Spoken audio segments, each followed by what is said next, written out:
শরীয়তপুর ১০০ শয্যা সদর হাসপাতালে অভিযান চালিয়ে অনিয়ম পেয়েছে দুর্নীতি দমন কমিশন।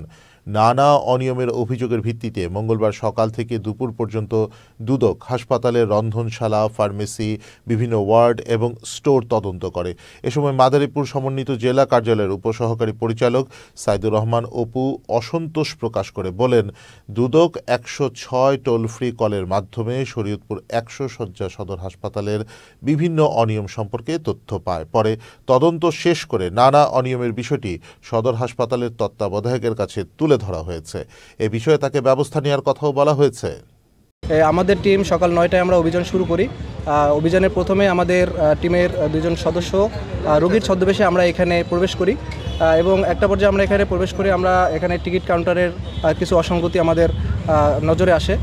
সেখানে কিছু অতিরিক্ত ৫ টাকার জায়গায় ১০ টাকা করে টিকিট কাটার যে অভিযোগ ছিল সেটা আমাদের কাছে প্রাথমিকভাবে প্রমাণিত সত্য হয়।